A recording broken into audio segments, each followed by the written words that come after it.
In the far reaches of Siberia lies Yakutia, the coldest inhabited land on Earth, where temperatures can fall to 71°C and where every breath freezes before it forms. Here, the cold is not a season. It is a ruler that never steps down.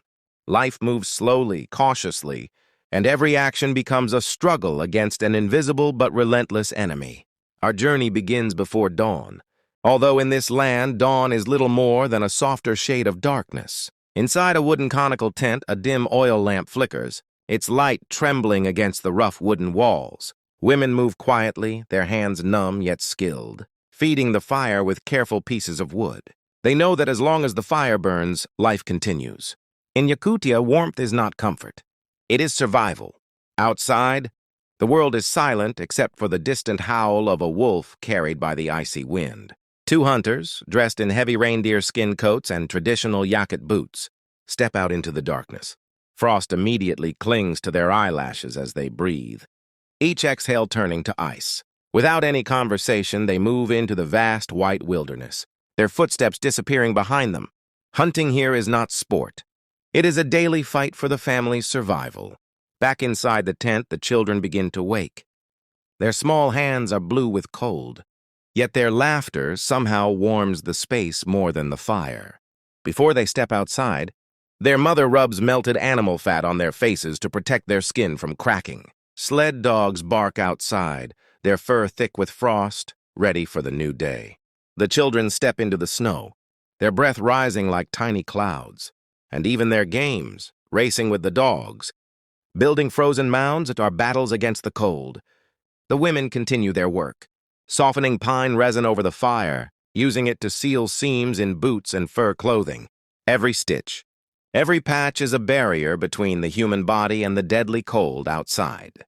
An elderly woman smiles as she works, whispering that the wind here does not cut people, it cuts through time. Smoke rises toward the roof of the tent, turning everything black with soot, a sign of countless winters survived. Near the frozen river, two teenage boys work with stone tools, striking the thick ice again and again to reach the water beneath. Each blow echoes in the silent air, and frost forms instantly around the crack. Finally, the ice gives way, revealing dark, flowing water. The boys fill wooden buckets, knowing that this water, difficult to gather as it is, sustains the entire family. Deep in the forest, the hunters move slowly through the snow-covered trees. Their breaths are shallow and controlled, their eyes sharp. They find fresh fox tracks and crouch low, waiting patiently. Minutes pass in complete silence until a flash of red appears between the trees. A spear flies. The fox falls. There is no celebration, only relief. The family will eat tonight. As the pale day ends, the hunters return with their catch. The children run to greet them, their faces bright with excitement. Inside the tent, the fox meat cooks slowly above the smoky fire. The smell spreads through the room, filling it with a rare sense of warmth and comfort. For a short moment, the cold outside feels distant. Night arrives quickly in Yakutia, bringing deeper darkness and colder wind.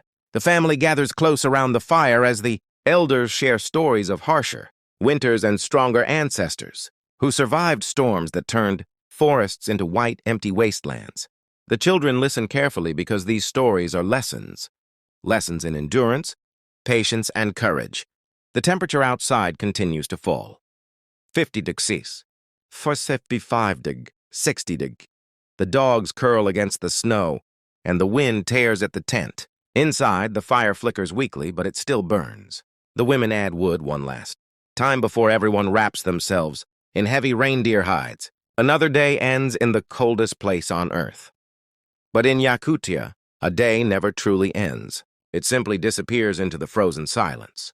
This is not just a story about surviving the cold. It is a story about a people shaped by the cold, strengthened by it, and deeply connected to their land. When asked how they can live in such a frozen world, the Yakut offer only a quiet, proud answer. We are the children of the cold,